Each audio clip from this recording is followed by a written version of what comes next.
When I was little, I was always out in the bush with Dad. I was kind of like his little sidekick, so I always just loved the freedom of being out in the bush to kind of just wander and explore and kind of just be on your own. Like, it's always been in my family to do land management. We've always wanted to be on country and look after our sites. I suppose the special thing about it is that I'm an Aboriginal employee working in Parks Victoria, but I'm actually an Aboriginal employee working in Parks Victoria on my grandfather's country.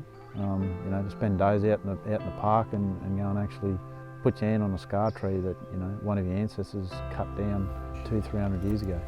There's something special.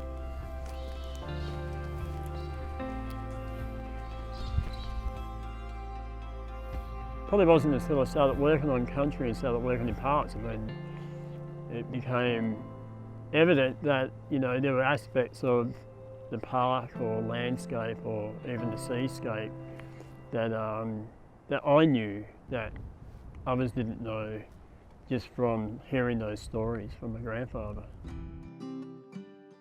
Traditional land knowledge is extremely important in the management of the parks because there's a lot of knowledge about the local area and about how the systems work and how they all work as one.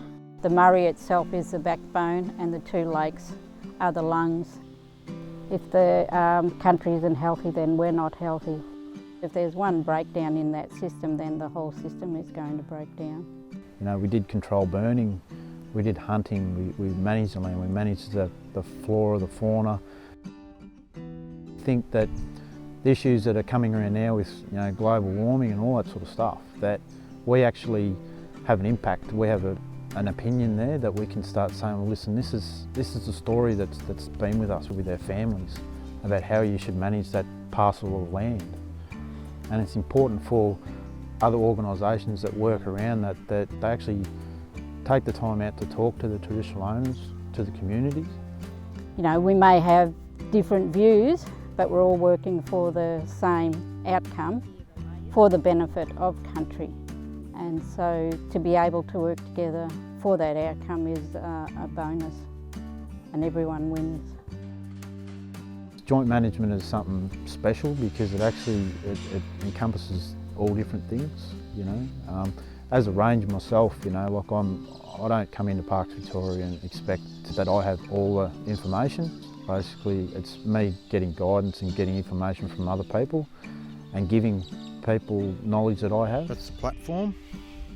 So that artefact, the rock that they broke it off, right, that would have been the top of where they've hit it.